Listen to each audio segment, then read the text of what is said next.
എന്താ ബാഗില്? അച്ഛന് പ്രിയപ്പെട്ട വല്ലതുമാണോ?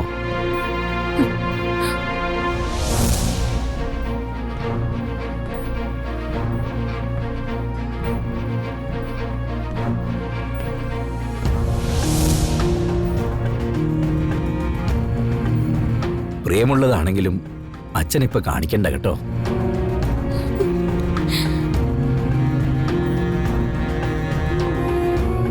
ഒരുപാട് നിയന്ത്രണങ്ങളൊക്കെ പറഞ്ഞിട്ട് അച്ഛനെ വിട്ടിരിക്കുന്നു.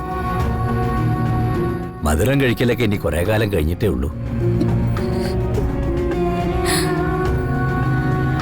പ്രിയങ്ക ഇങ്ങനെ ഒരു പോക്ക് പോകുമെന്ന് അച്ഛൻ സ്വപ്നത്തിൽ പോലും വിചാരിച്ചില്ല മോളെ.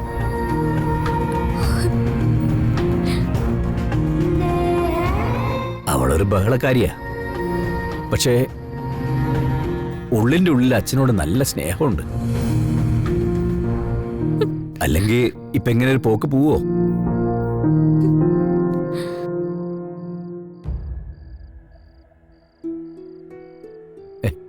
മോളെന്താന്നും മിണ്ടാത്ത?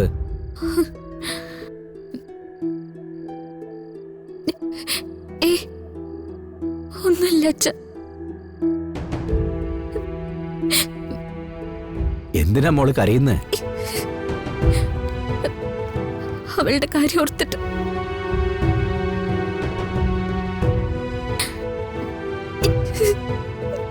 അവള് പുറത്തൊക്കെ പോയി നല്ല പരിചയമുള്ള കുട്ടിയല്ലേ.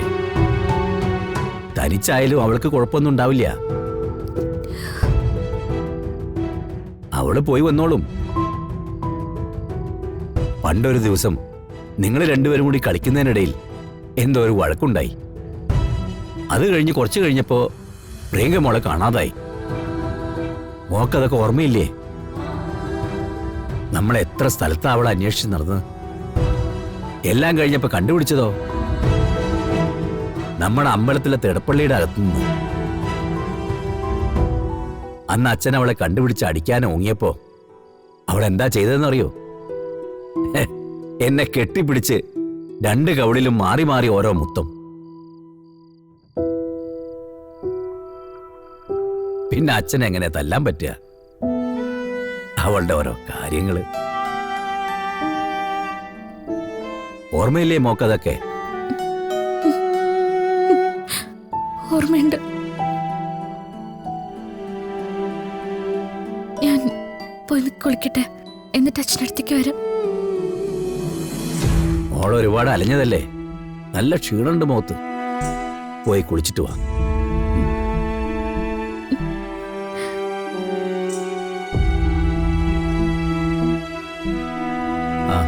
മോളെ, പറഞ്ഞിട്ട് പോവാത്തോണ്ട് അവൾ അവസാനമായിട്ടൊന്ന് കാണാൻ പറ്റിയില്ല അല്ലേ?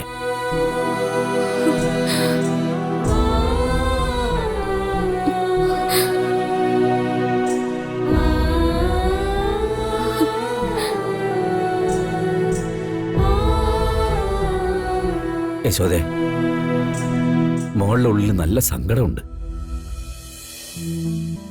നന്നായി നോക്കണം കേട്ടോ. ഇപ്പൊ അവളുടെ സങ്കടം ദേവേട്ടനെ പറ്റി മാത്ര.